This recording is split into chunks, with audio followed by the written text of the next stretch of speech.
Okay, welcome everyone. We're just about to get started. Thanks to all who are coming into the meeting room today. We're very excited to start today's event in just a minute or two. Dr. Gareth Dyke is joining us today. Dr. Dyke, how are you today? Absolutely fantastic. Not bad at all. How are you, Scott? Everything going well? Fantastically well. Thanks for asking. Yeah, it's a beautiful, crisp autumn evening here in Tokyo. Yeah, lovely. Nice and sunny here in Budapest. We have participants joining us from all around the world. So why not say hello in the chat box? If you're joining us, let us know where you're from. That would be great. Yes, welcome everyone. And we'll give just a bit of time. We'll give a minute or two for everyone to file in. And yeah, let's give everyone a chance to get in and get settled. We're talking about one of the most critical stages in the publication process today, probably the most difficult part of the journal publication journey. Don't you think so, Scott? People struggle a lot with finding a good journal for their papers. Absolutely. It's especially difficult if you are a non-native English speaking researcher as well. It becomes even more difficult to choose the right journal for your paper. And also we find that especially early career researchers struggle to self-assess the so-called value of your own paper, which really helps you in selecting a journal. So we'll talk about that tonight as well, won't we? We will. We're going to talk about all these different aspects. 56,000 journals out there to choose from, potentially. Not all in one subject area, of course, but if you actually count up the number of journals that there are out there in the world, and I'm not even talking about all of the predatory journals that we'll talk about in this presentation as well, but 56,000 journals. Where do you even start to find a good one for your next paper? So that's part of what we're going to talk about today, this evening, this morning, planning your pathway through the forest of different journals that are out there to choose from.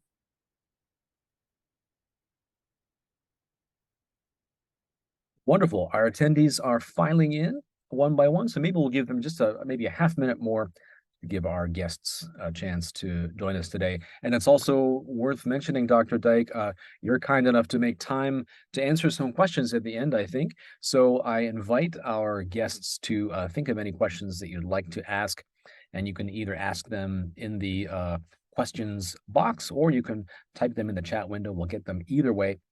And we welcome your questions for Professor Dyke.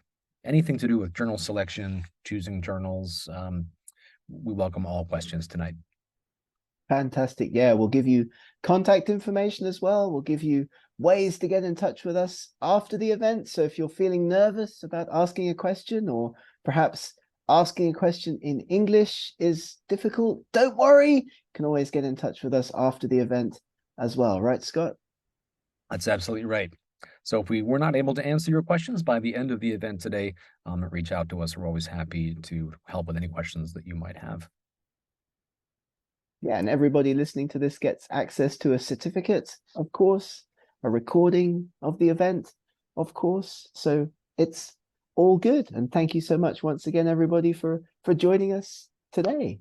This is a SciTrain presentation in partnership with Bentham Science Publishers. Well, I think we're ready to kick off now. What do you think, Dr. Dyke? Shall we get started? Absolutely, absolutely. We're just a few minutes past the top of the hour, or the bottom of the hour if you're listening to us in India, for example. Very confused always by that particular time difference back to Europe. But there we go. Great. Well, I think we're ready to get started. Sure. Let's kick her off. All right, brilliant. We're going to talk today, as we've already been mentioning, about journal selection, which is probably the most difficult or problematic stage in the publication process. So let's get going. Journal selection. Let's talk about that critical first step in the publication process. Just a few housekeeping remarks as we get started. We are Bentham Science Publishers. Bentham, of course, as you are very well aware, is a leading scientific, technical, and medical research publisher with more than 166 to be precise, online and print journals for you to choose from as a writing and publishing researcher. And that breaks down to 126 hybrid journals. So those are the traditional journals that exist in print or online form, completely free of charge to researchers, as well as 40 open access journals. We also publish more than 1,300 online and print books. If you're an author or a prospective author, have a look at Bentham Books, because publishing an ebook, surprisingly easy, surprisingly fast, and surprisingly cheap. And we also provide a number of information solutions for researchers around the world in various scientific disciplines. And Bentham, of course, a member of the COPE Committee on Publication Ethics. If you're listening to this and you're a librarian, well, great to see you. Thanks for joining us. Give this QR code a scan, a quick scan there with your phone. You'll be able to get your institution's library free access to Bentham content for 3 months with absolutely no obligation. You can register for a free 3-month trial, complete access to the whole catalogue, including, by the way, 40 impact factor journals, 40 or more. In fact, the number at Bentham now is above 60 journals with impact factors from the last Clarivate impact factor release that came out earlier this year. So you can also join our mailing list, get updated on new articles that are added to your favorite journals every month, and expand your library's content and expand the reach of the fantastic journals that your researchers have access to. We'll show you this QR code again at the end. We'll come back with more information about Bentham a little bit later in our event today. We're going to be talking, Scott and I, about 2 things relating to journal selection today in this training event. And thank you very much for joining us. Journal selection before writing your next paper. Very important, as you'll see in this training. One of the things that we do highly recommend for efficiency as a writing and publishing researcher is to think about your journal target before you begin to write. That really will save a lot of time, a lot of energy, and make the whole process much, much, much more efficient. And then also we'll talk about journal selection before submission. So 2 key aspects of the journal selection journey in this presentation today. And we're going to start off with before you begin to write. Now, when I was working as a researcher, more than 20 years I spent on the hamster wheel as an academic researcher, I always used to make the very, very common mistake of writing my paper and then thinking, where am I going to submit this paper? Which journal am I going to choose for my article that's now completely written? And as you'll see in this presentation, doing it that way round, writing the paper and then thinking, where am I going to submit it, is not the most efficient. It's not the most effective. It's not the most time efficient use of your research time. It's not the way in which you'll get your research most effectively published in those leading international journals like Bentham, for example. So why journal selection? What we're talking about in this training is helping you as a researcher understand the difference between different kinds of academic journals, different types, different ways of assessing academic journals, in order that you can make the best possible choice for your next research article. Of course, universities around the world assess researchers like you, like me, based on the kinds of publications that we end up producing. So putting time into selecting a good journal that's going to maximize your publication potential, your reach, your readership, and also your professional development at your institution is very, very important. Journal selection is critical Because picking a good journal can speed up the publication of your paper. It can maximize the impact of your paper, of your publication. Of course, very, very important. We want to write papers so that other researchers will read them, other researchers will cite them, policymakers will use them, lawmakers, people interested in the socio-economic benefits of our research. And also, big problem, as we'll talk about a little bit later in this presentation, picking a good journal means avoiding one of the very many fake, predatory, problematic journals and publishers that are out there these days. So you don't want to fall into the trap of publishing your research that you've spent all that time and energy, maybe money, on creating, on developing, on collecting data, only to see the work published in a less than reputable outlet. So that's also very important. I mentioned 56,000 at the beginning of this presentation when we were chatting with Scott at the outset. There are 56,000 journals out there in the world being published by different publishers. And by the way, most of those 56,000 journals are actually published by individual universities, individual societies, or smaller publishers.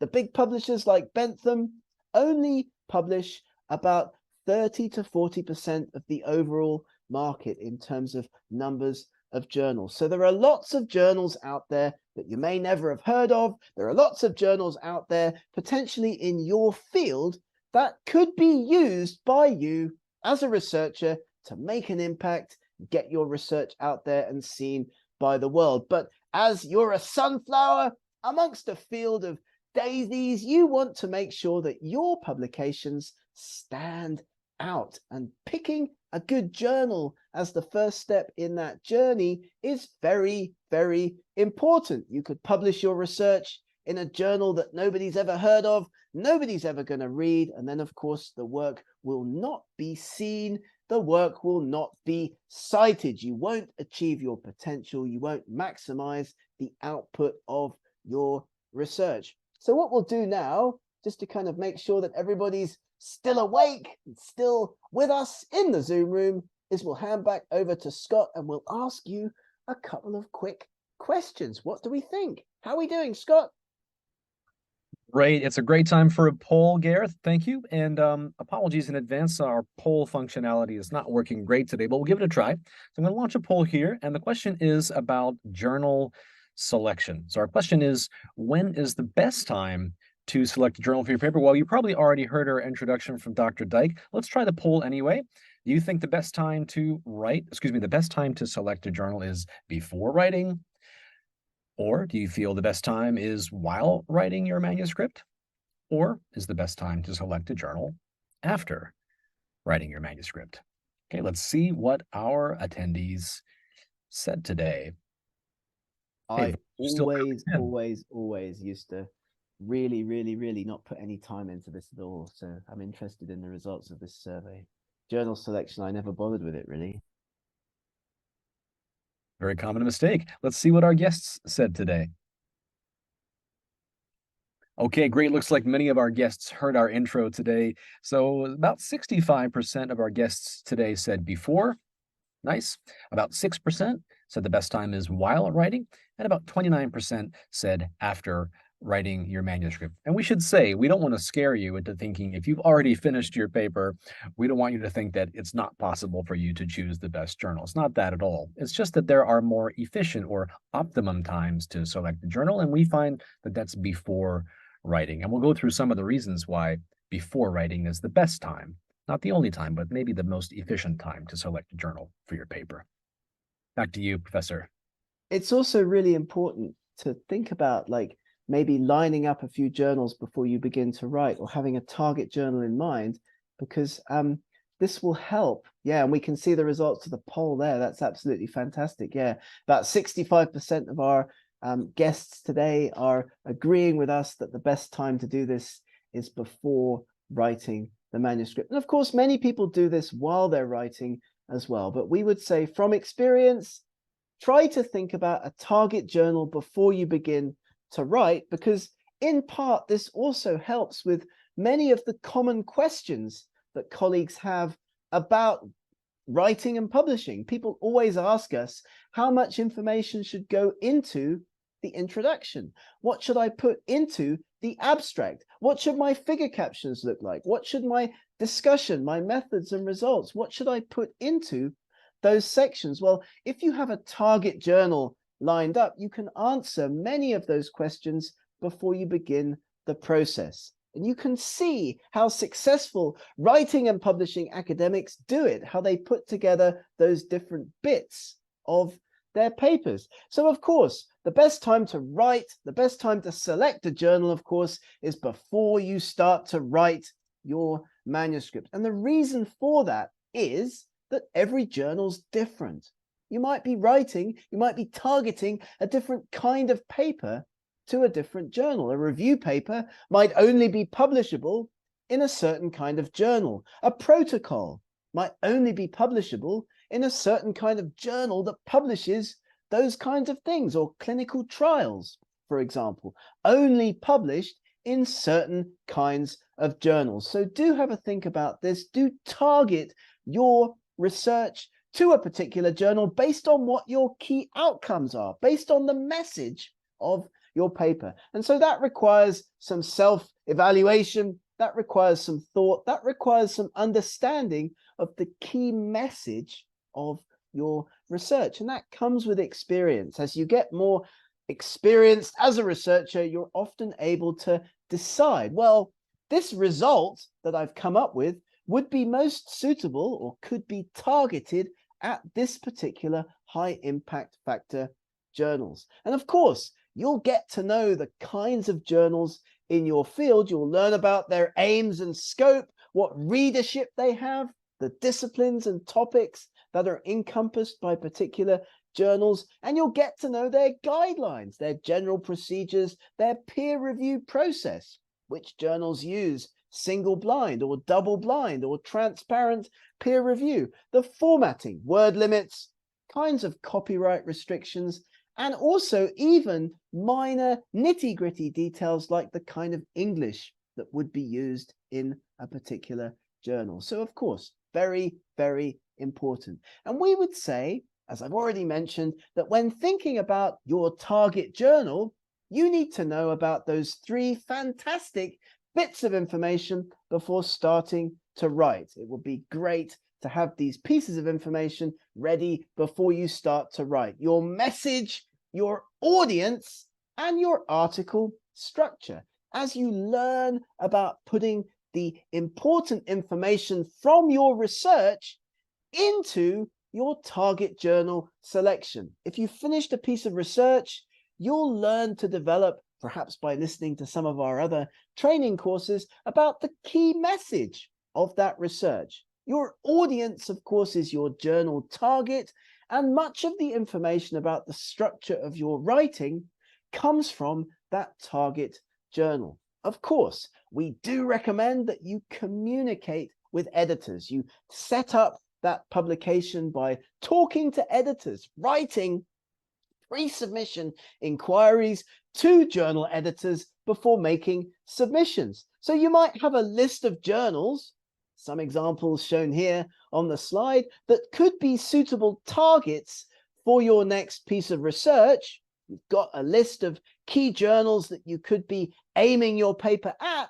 The next step then would be to write pre-submission inquiries to editors at those journals. Of course, we can give you a template for doing that at the end of this session, but you would then send off 5 or 10 or 15 or 20 emails to editors at journals and ask them whether or not they think that your piece of research would be suitable for potential consideration in their journal, in their publication. And you can think about impact in terms of that publication strategy as well. The different kinds of research impact that we're trying to achieve as researchers, it's not just about the impact factor, the impact of the journal. It's not just about your academic impact. Of course, that's very important, but we also will be thinking as researchers about the economic and societal benefits of our research publications as well, because we want people to use our research as well as citing it. So you might, in some situations, prefer to target a journal that is owned by a society potentially, because the members of that society will be people that you want to target with that particular research. So reach with your journal selection as a researcher can be just as important as impact factor as you think about how you can maximize your impact as a researcher. And here are some examples of how you can self-evaluate your research. If you're not sure that your journal is too good or it's good enough for a paper that you're preparing to write, you can use this quick checklist that we've put together here to critically evaluate your study. You think about how novel your paper is within a known context. How good are your methods, the study design, the data analysis? Have you minimized bias to maximize your study's validity and readability, for example? What are the real-world implications of your work? What will the influence of your study be, and over what time scale? Is your study ethically compliant? Of course, it absolutely should be. And is your writing highly readable and suitable for non-specialist readers? As you target your work to journals with higher impact factors, the readership of those journals becomes more and more broad, more general. So you've got to write potentially in such a way that your work will be more easily understandable at those higher impact factor journals. So let's have a quick think about doing this, targeting journals, and let's hand back over to Scott and think about pre-submission inquiries. Scott? Fantastic. Thank you, Gareth. And another poll for our guests today. So just a moment ago, Dr. Dyke mentioned pre-submission inquiries, and we're going to talk about that in just a minute. But first, let's find out how much you know about sending pre-submission inquiries to journal editors. So, quiz question for you today. How many pre-submission inquiries are you able to send to journals? Now, again, this is before your formal submission, but for pre-submission inquiries, is the answer A, only one at a time? Let's launch our poll here. One pre-submission inquiry at a time? Or B, up to 3 pre-submission inquiries at a time? Or unlimited pre-submission inquiries? How many are you able to send? Let's see what our guests think today.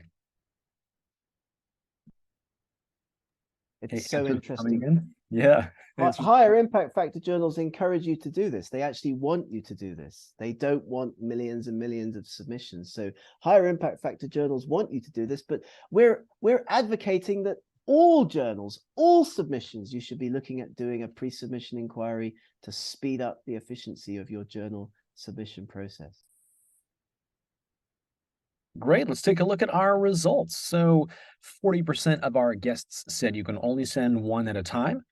Now that's true for actual journal submissions, but for pre-submission inquiries, that's actually not true. It's not just one at a time. It's not just 3 at a time. It's truly unlimited. And as Professor Dyke just said, journal editors welcome this. They don't want to be overwhelmed with inappropriate or submissions that don't match their aims and scope and don't match the journal. They would rather you reach out to them first with a pre-submission inquiry and just find out if what you're writing is suitable for their readers and for their journal. So congrats to those who chose the third option, unlimited. It's truly unlimited how many pre-submission inquiries you can send. Keep in mind, this is different, very different from actual submissions for which you can only send one at a time. We'll give you a template for doing this at the end of the event. And it really is a great strategy. I wish I'd known about this much earlier in my academic career, to be honest, because you can send 20 pre-submission inquiries to different journal editors with a piece of work that you are working on, maybe with the abstract, maybe with the title, maybe with some of the key outcomes from the study, and ask them if they would be interested in receiving that submission. And some might not reply, of course.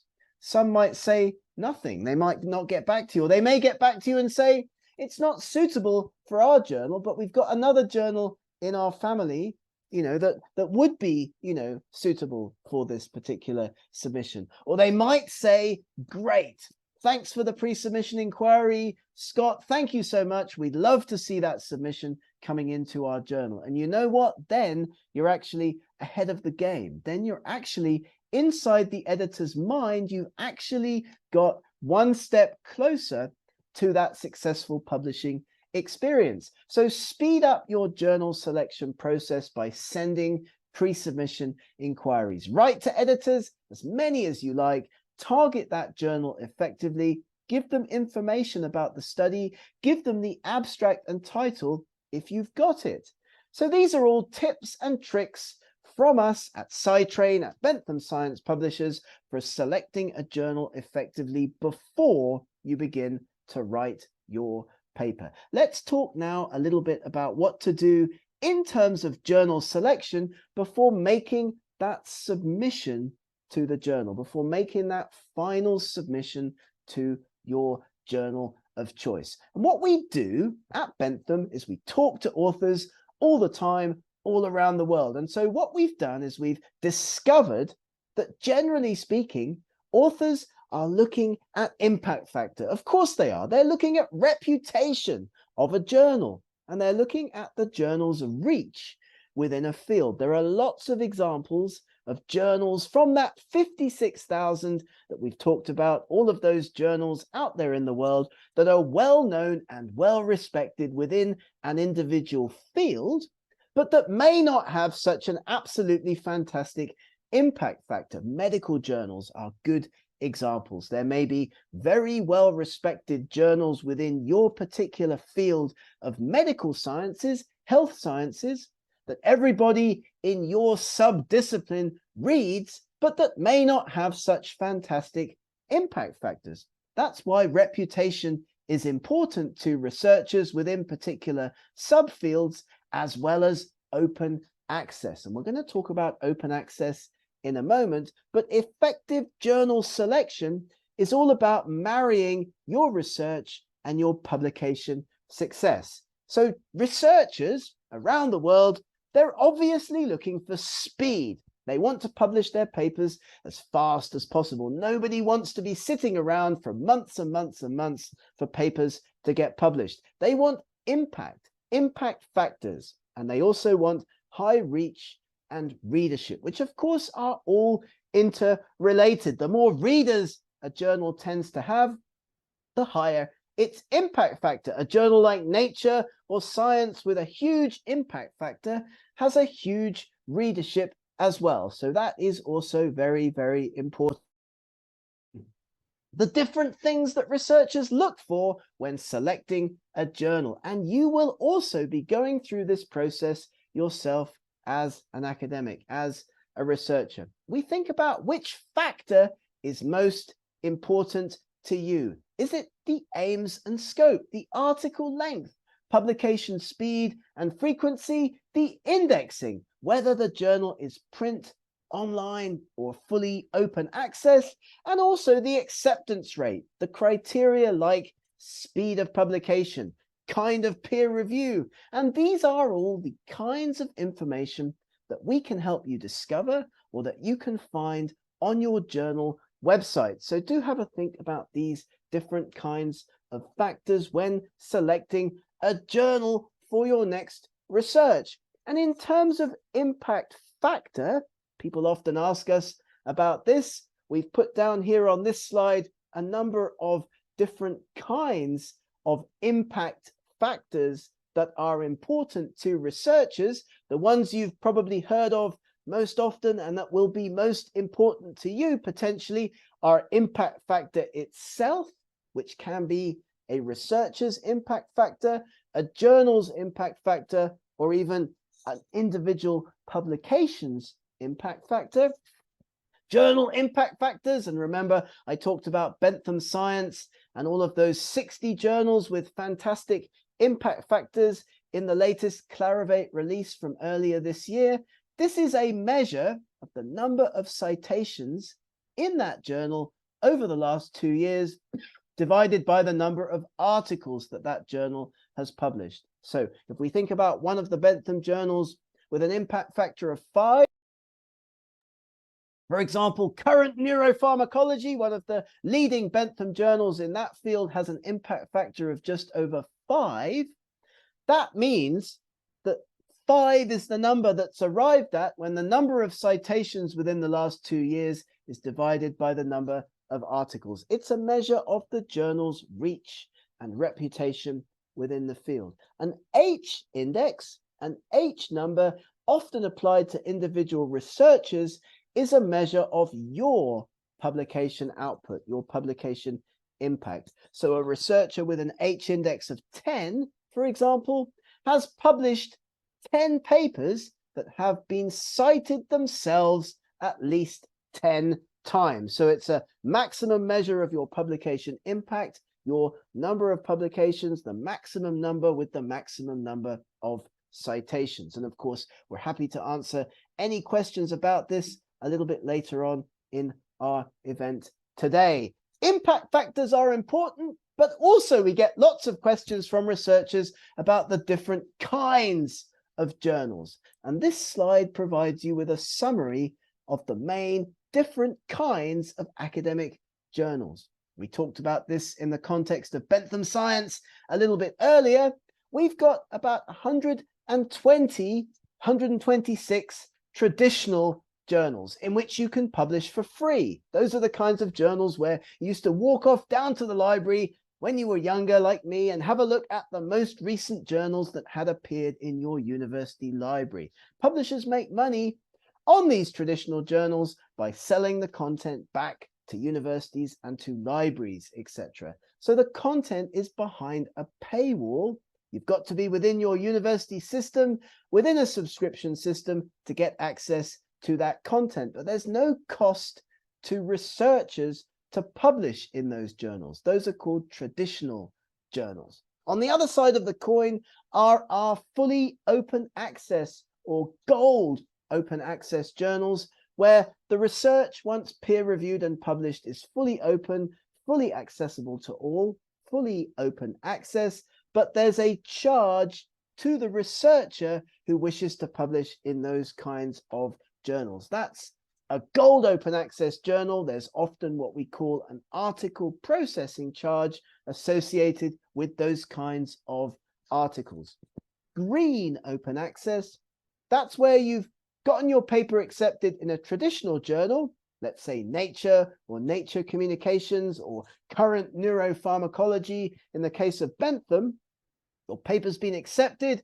You put a version of that paper, maybe the final submitted version, not the final published version, but the very last version in the peer review system, onto your website or onto a site like ResearchGate, where other people can see it and they can download it. You're not putting the full final version online, but you're putting a very, very late stage revision onto an archive, onto your website, and that's freely accessible. That's called green open access. And we talk about this in events like this because researchers have lots of questions about especially open access publishing. So let's ask you a question about open access publishing. Scott, open access publishing, confusing, or everything is absolutely clear and straightforward? Right, well, we're going to talk a little bit about preprints as one example, and here is a poll on copyrights. This is a question that a lot of people ask us about preprints. So let's see what our audience thinks. When you publish on a preprint server, generally, do you keep the copyrights, A, or only some of the copyrights, B, or do you give up your copyrights when you publish on a preprint server, C? Let's see what our audience thinks today, Gareth. Answers are coming in hot. Very important question, because one of the key concerns that actually is a situation that you face in traditional journal publishing is that very often you have to sign over that copyright to the publisher. I mean, maybe you've been in that situation where you've got that copyright transfer form in front of you, your paper's been accepted. The final stage is signing over the copyright to the publisher. And that's something that researchers don't often think about all that much. But of course, you publish a paper in a traditional journal, you don't own the copyright anymore. Okay, answers still coming in. I think we've got most of our poll answers in now. So let's take a look at the results. 69% of our guests today said you keep all the copyrights, 19% you keep only some, and 13% said that you give up all your copyrights. Professor Dyke, what's the correct answer here? Well, if you publish your work open access or you publish it on a preprint server, then actually you keep the copyright. And that's one of the key advantages of open access publishing. And one of the things that researchers, when they learn about it, they really like. But often people don't realize this big difference between traditional publishing and open access publishing. In open access publishing, you keep the copyright, which of course means that you can do things with it a little bit later. We have some examples potentially of how I might use my copyright in future publications. We'll talk about that a little bit later. But what if you wanted to write a textbook, for example? Or what if you were going to commercialize that piece of research in the future? When you publish on a preprint server, you obviously get to keep all of the copyrights. Preprints are very important, very cool, very not new, actually. They've been around for more than 30 years, but they're a good way for researchers to both share their work early in the publication process and also keep hold of the copyright. These are often complete research papers shown to the public before peer review and before publication in a journal. There are a number of author concerns about the use of preprint servers like copyright, and it's very important to realize that you're actually better protected if you put your work onto a preprint platform, and you can see some examples of them down here on the bottom of the slide. eLife, Research Square, bioRxiv, medRxiv, the original preprint server, which is just called Archive, dating back more than 30 years. Now, your work gets stamped with a Creative Commons license. You own the copyright. Nobody can do anything with that content that you've published, that you've put onto a preprint server. So it may be something to think about. We often do recommend this to researchers around the world as a way of sharing quickly your research with the wider open community. And of course, open access, very important. Open access publishing ensures that your publications are accessible to everyone. And this could include all of your data, your results, your conclusions, and sometimes peer review as well. There's a big movement these days towards making peer review comments, peer review open and accessible online as well. And of course, there's been a huge change in researchers' perceptions of the peer review process and preprinting in particular as a direct result of the COVID-19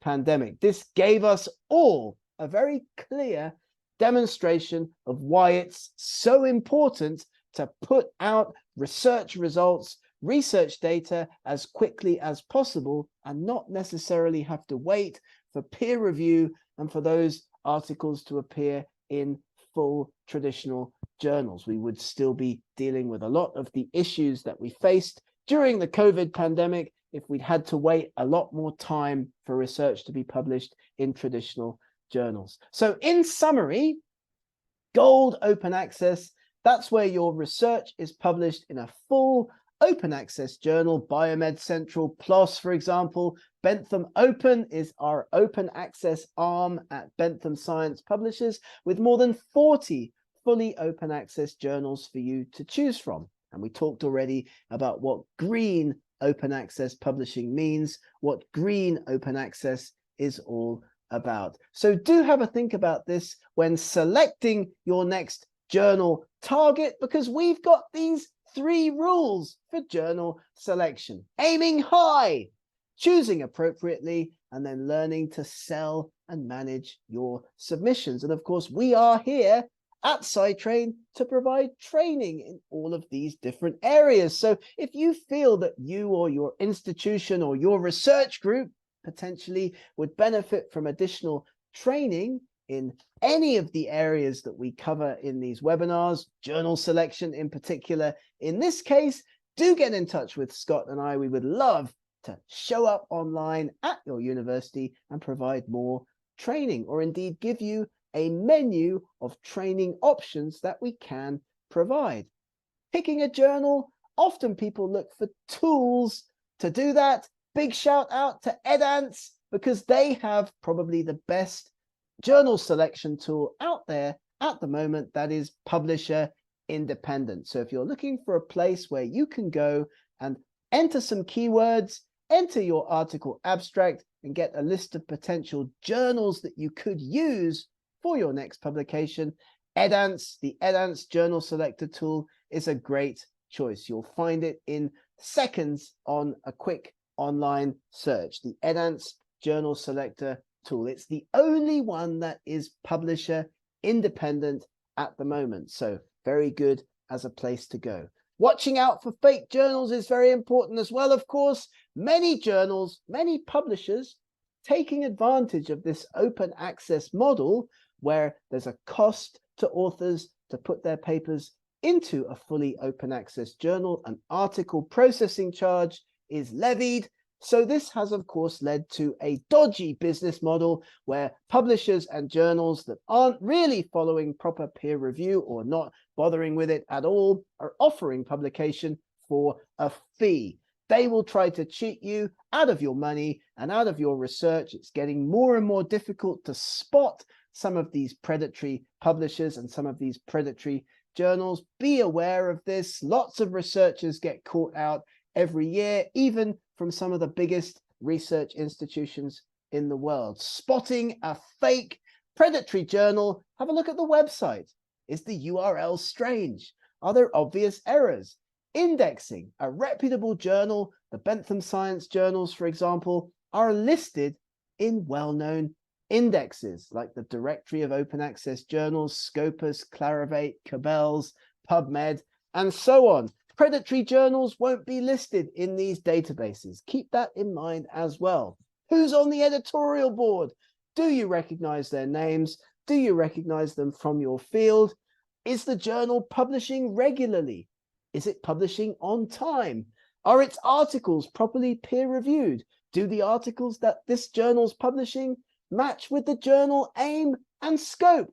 And fees. Very important to keep in mind that a reputable publisher will never charge you anything until after your paper has been accepted. So no submission fees, no peer review fees, only after acceptance. So a big red flag, an immediate red flag is if your publisher, your journal is asking for fees before publication. And spamming with emails, very common as well. We all get these kinds of emails all of the time. Watch out for that as an author. Keys and clues to spot a fake journal. Real journals, reputable journals, journals like those published by Bentham Science are listed in indexes and databases that we've all heard of. COPE, OASPA, INAPS, and so on and so forth. The journal has and uses a robust peer review process, and the fees are fair, clearly listed and explained in detail, and never charged before peer review and acceptance. A few links here on the slides. We'll send you this presentation, of course, at the end of our event today. Think, check, submit. Great resource to have a look and see if the journal that's just emailed you an invitation to submit a paper is really above board, watertight, and a good place to go. Publicationethics.org as well, and some links there to major databases of open access journals, the Directory of Open Access Journals, the DWAJ, as I like to call it, and OASPA there as well. Do have a look at those resources if you're thinking about selecting a journal for your next submission. A quick word on Beall's list. This is Jeffrey Beall there. He used to be a librarian at the University of Colorado, hence the fantastic mountainous background in his lovely photo. He set up a database almost 20 years ago now. It's been defunct, it's been frozen since the mid-1990s.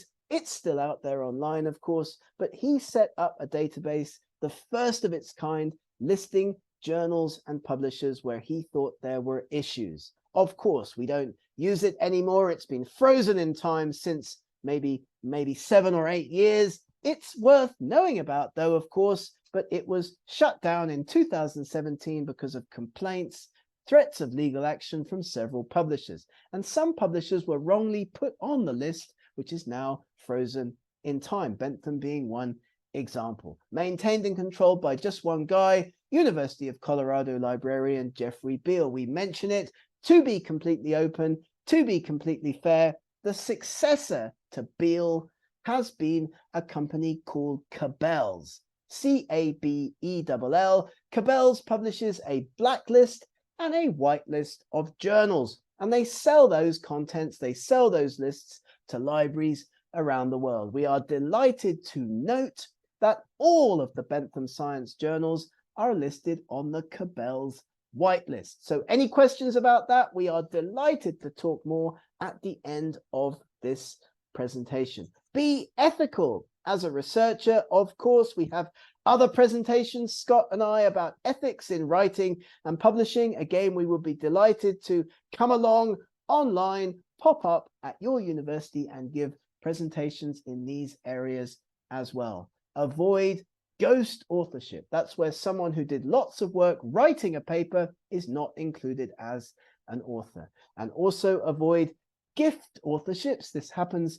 often in academic publishing, of course, where somebody who did not contribute to an article is nevertheless included as an author. Your boss, the director of a research group or institute. It's very common, especially in papers written by early career researchers, but is it ethical? We've got guidelines, the International Committee of Medical Journal Editors, the fantastically acronymed ICMJE. Have a look at their website if you need any further support or help with publication ethics. And with that, I think it's time to just quickly say that in our presentation today, we've talked about journal selection before writing your next paper, as well as during the submission process, before you go ahead and submit it to a journal. Our journal selection training. Let me remind you again of the fantastic Bentham QR code. If you're a librarian and you'd like to get access to all of the Bentham content for your library for the next 3 months, just go ahead and scan the QR code on the screen in front of you. And with that, I will share the Bentham Science social media and hand back over to Scott, my dear friend Scott, in case there are any questions or comments from our audience joining us today. Thank you so much. Thanks, Gareth. We do have a couple of questions coming in from our guests. I think we've got time for a couple of questions. Yeah. First question is from a couple of our guests have asked us if we can explain a bit more clearly the difference between gold and green open access journals. I know this can be very confusing. Can we give it another try and explain the difference between those two types?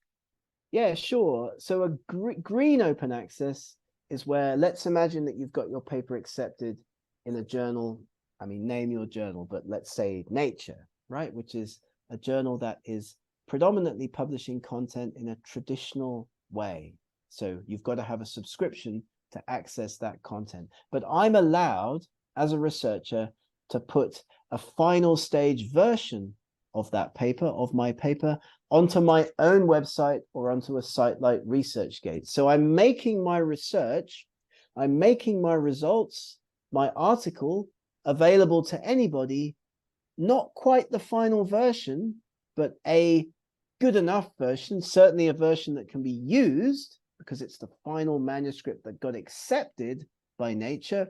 That can go on my website, that can go on ResearchGate, that can go on academia, you name it, your archive, that's okay. Different publishers may have different time limits on when you're allowed to do that, but nevertheless, you're making your work open. You're making your work open access. You're just doing it in a slightly different way. So that's green open access. Gold, full open access, is where the final version, the published version of your paper, is open and accessible to everybody. So sometimes you pay for that at your hybrid journals. Nature, for example, you can pay a fee. It's about $11,000 to make your article full gold open access. Or you can go to an open access journal like Frontiers, like MDPI, like PLOS, for example, like Bentham Open, where you'll be charged an article processing charge, an APC. Your paper will be fully online and fully gold open access. I hope that helps. That explanation is clearer. Please ask if you have any further questions, of course. Great. Thank you, Professor. And thanks for your question. And another question coming in. We've got time for one more, I think. Do we, Gareth? This is a question from one of our guests, Isato. I think I'm saying that correctly, I hope. The question is, what is the difference between a cloned journal and a fake journal? Wow, great question. What's the difference between a cloned journal and a fake journal? Well, a cloned journal, I think, is a kind of fake journal, but that's a great question. And we're going to have to check on the answer to that and get back to you with a proper response, like after the webinar today. Of course, a fake journal is a journal that's just a made up journal. So I could create a journal today. I could call it the Sci-Train Journal of Science. I could launch a website and I could invite submissions from researchers around the world. But I'm not interested in doing peer review. I'm not interested in really publishing the content properly. I'm just interested in getting money. So I might start an email campaign, a social media marketing campaign, inviting researchers to submit to the Sci-Train Journal of Science, publication fee $500. And that's what I'm trying to really get my hands on, that money. And that's an exploitation of this open access article publishing business model. And there are many examples of journals that do that. And you've got to watch out for it as a researcher, because of course, if you publish with a predatory fake journal, your research is online, it's published. You can't publish it somewhere else. So you're wasting an opportunity as a writing and publishing researcher. So that's a fake journal, an example of a fake journal. And we'll get back to you with a specific response about cloned journals. Okay, thank you for the great question. Thank you so much.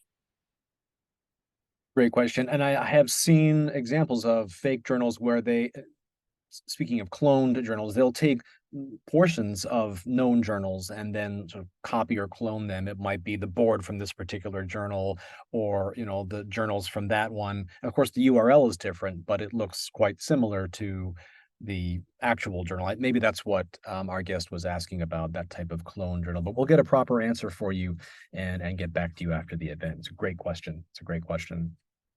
And another quick, here's a question from one of our guests. It was link to the Edon's journal selector tool. Sure, I'll put that in the chat window right now. It is a great tool.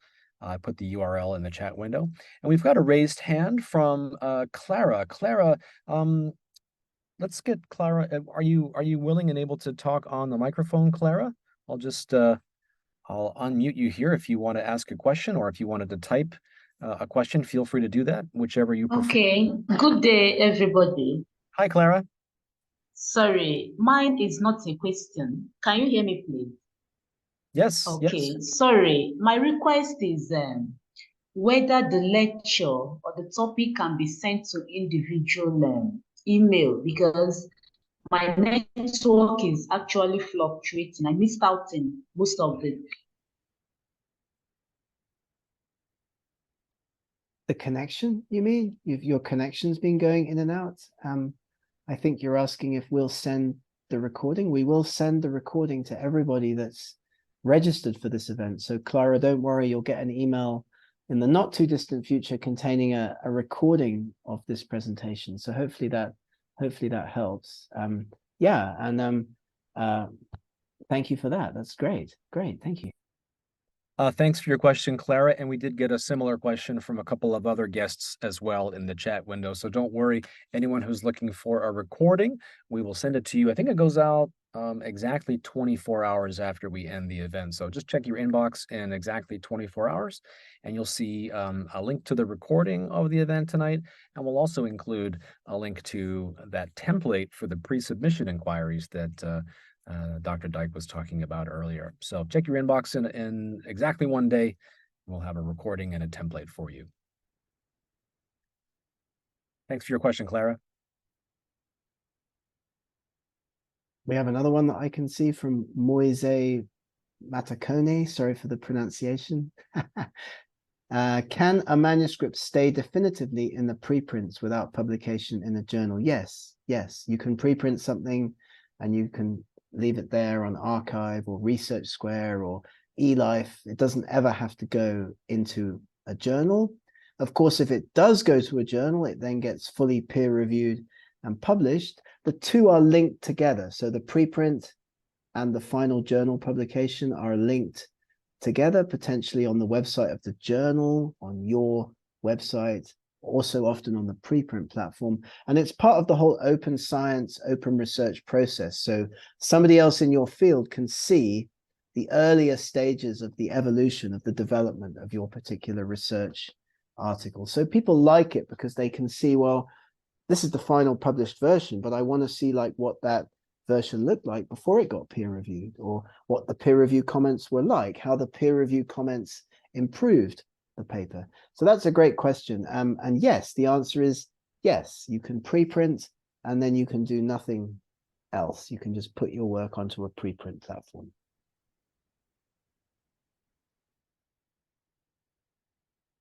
Okay, great question. We've got time for one more, Gareth, before we sign off today. We okay? Here's a question from our guest, Katie. Katie asks, how to make sure that your manuscript meets the research scope of the journal? Well, the easiest answer would be obviously to review their aims and scope carefully, but more specifically, Dr. Dyke, is there something that we should look for as authors to make sure that we are within the scope of that journal? Yeah, great question. I mean, perhaps the best way is to have a look at other papers that have been published in that journal over the last few years. I mean, that's a good tactic anyway as an author. I mean, imagine if you get rejected with a submission that's out of scope, but you've already collected 5 or 6 papers that were recently published in that journal that are the same kind of topic as yours. I mean, that used to happen to me quite often. I could then write to the editor and say, hey, like my paper's not out of scope. Here's X, Y, and Z publications that I've seen recently in your journal that are in scope just as much as my article is, you know? So yeah, definitely a very good way of checking that is just to have a look at what the journal's been publishing recently, and then make sure that your work, you know, fits based on that kind of cross comparison. Absolutely. That's a great question. Thank you for that question. Excellent question. And we can add that to the list of things to self-assess as we're trying to select a journal as well. And it's also a great way to assess the novelty of your work, is putting it in the context of other papers that have been published in similar journals. So fantastic. Well, thanks for all of your questions, everyone. Gareth, Professor Dyke, thank you so much for your time today. As always, very enlightening. I always learn so much from joining these events with you. And to our guests tonight, I hope that you also came away with some useful, actionable information from our talk today. Professor, anything to finish with for our guests today? No, just to say that this is SciTrain working on behalf of Bentham Science Publishers. Do have a look at the Bentham social media links, and also have a look at SciTrain. We've got lots of content, lots of courses, lots of opportunities for training for researchers around the world. And thanks very much, Scott, for staying up late in the Japan evening to take control of this event today. Have a great evening. Thanks, Professor, and thanks to our guests. Have a great day, great evening, everyone.